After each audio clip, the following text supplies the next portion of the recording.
जगन्नाथ रथ यात्रा की पौराणिक कथा। ओम श्री जगन्नाथाय नमः।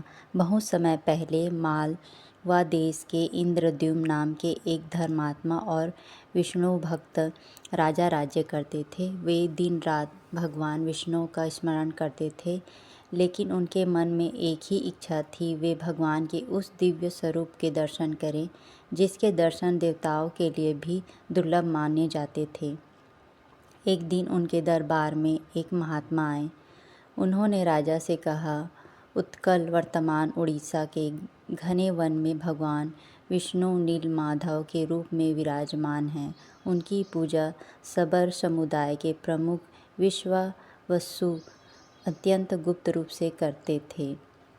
यह सुनकर राजा इंद्रद्युम्न ने अपने विद्वान ब्राह्मण विद्यापति के नीलमाधव की खोज के लिए भेजा। कई दिनों तक जंगलों, पहाड़ों और नदियों को पार करने के बाद विद्यापति विश्वावसु के घर पहुँचे।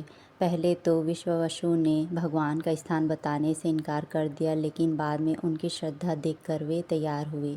उन्होंने विद्यापति की आंखों पर पट्टी बांध दी और उन्हें जंगल के भीतर स्थित गुप्त मंदिर तक ले गए। रास्ते में बुद्धिमान विद्यापति ने चुपके से सरसों के दाने गिरा दिए ताकि बाद में वही रास्ता पहचान सकें।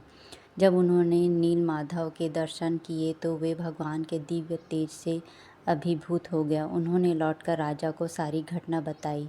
राजा इंद्रद्युम्न तुरंत विशाल दल के साथ उस स्थान पर पहुँचे, लेकिन वहाँ पहुँचने पर नीलमाधव की मूर्ति अदृश्य हो चुकी थी। राजा अत्यंत दुखी हुए। उन्होंने अन्न जल त्याग भगवान से प्रार्थना की। तभी आकाशवाणी हुई, हे राजन, शोक मत करो।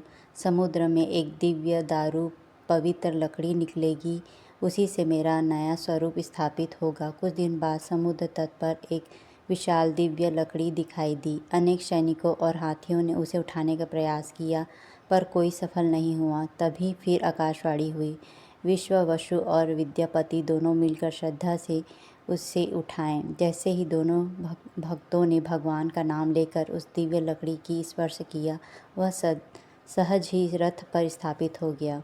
उसी समय एक वृद्ध बढ़ाई राजा के पास आए। उन्होंने कहा, मैं प्रतिमाएं बनाऊंगा, लेकिन मेरी एक शर्त है।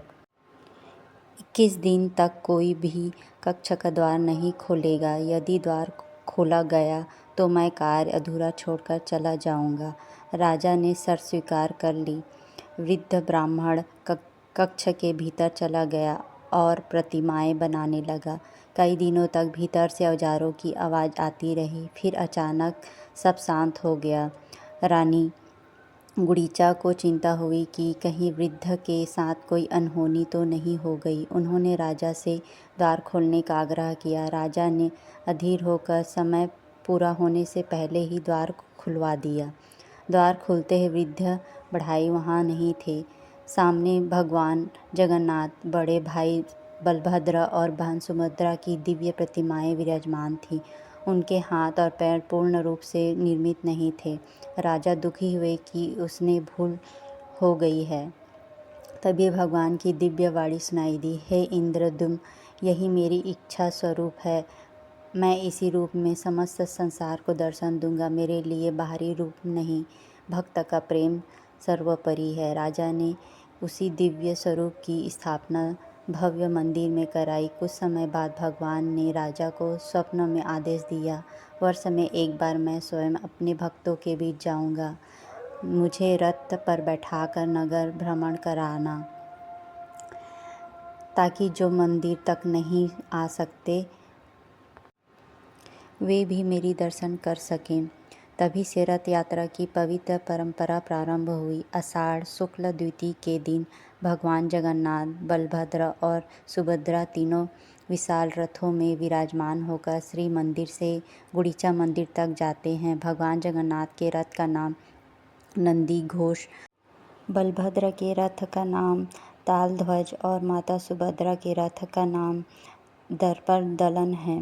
लाखों श्रद्धालु इन रथों को रस्सियों से खींचते हैं। मान्यता है कि श्रद्धा से रथ खींचने वाले भक्तों को भगवान की विशेष कृपा प्राप्ति होती है। और उसका जीवन मंगलमय बनता है। गुंडीचा मंदिर में भगवान कुछ दिनों तक विराजते हैं, इसके बाद वे पुनः श्री मंदिर लौटते हैं। इस वापसी यात्रा को बहुधा यात्रा कहा जाता है। यह उत्सव केवल एक धार्मिक परंपरा नहीं बल्कि मानवता, सेवा, प्रेम और भक्ति का संदेश देता है। यह राजा और सामान्य व्यक्ति सभी मिलकर भगवान की सेवा करते हैं। आइए अंत में प्रार्थना करें। हे प्रभु जगन्नाथ, हमारे जीवन में सद्बुद्धि, शक्ति, करुणा और धर्म का प्रकाश भर दीजिए। हमें सत्य के मार्ग पर चलने की शक्ति दे और समस्त संसार का कल्याण करें। जय जगन्नाथ, जय बलभद्र, जय माता सुभद्रा।